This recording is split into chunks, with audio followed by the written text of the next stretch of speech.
Hop, okalar hammaga assalomu alaykum. Musoxon akamiz oldiga kelganmiz. Oka assalomu alaykum. Oka bilgan bo'lsangiz, hamma sizlarning oldiga borib yuribmiz.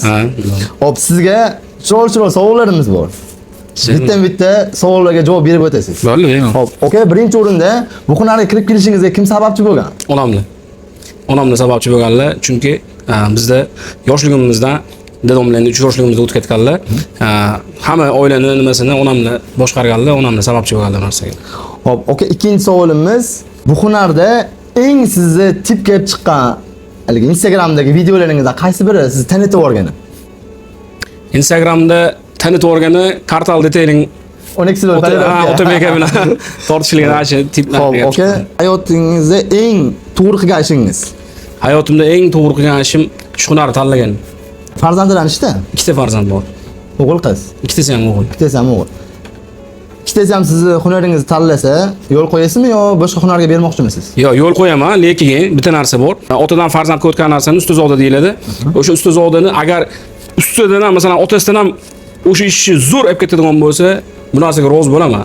Lekin agar zo'r bo'lmasa, kerak emas bu narsa. Oka, Namangandami, O'zbekiston bo'yichami o'zingiz kuzatib yuradigan top 3 ta blogerlar? Hop, Vitsinni kuzataman. Hop, Abdulaziz kuzataman. Sizni kuzataman, yana keyin nimani Qobiljigan kuzataman. 4 kishini kuzatib yuraman. Shu sohada bo'lib, oilangizga yaxshi vaqt ajratibman deb o'ylaysizmi, o'ylamaysizmi? Yo'q. Umuman. Oka, Instagram ochib foyda topdingizmi? Topdim. Foyda topdim. Yaxshi narsa. Yaxshi narsa. Hammaga taklif qilib qolaman bu narsani, chunki yana bitta savolim. Hozirgi chiqib kelayotgan yoshlarga sizni hunaringizdami yoki shogirdlaringizgami qanaqa maslahat bera olasiz? Bitta ish qilishsa, yuradan qilish kerak. Yuradan qilmasa, har bitta sohada, bitta bu sohada emas, har bitta sohada yuradan chiqmadimi, qilmaslik kerak. O'zim mana shu gapingizga qo'shilaman. Shogirdlar yuradan ishlab, qaysi hunarda bo'lishidan qat'iy nazar, yuradan ishlamasani, to'g'risi gap, yuraningda qanaqa hunar bo'lsa o'shanga bo'ringlar.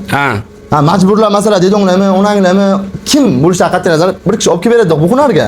Men dedimmi borganlar.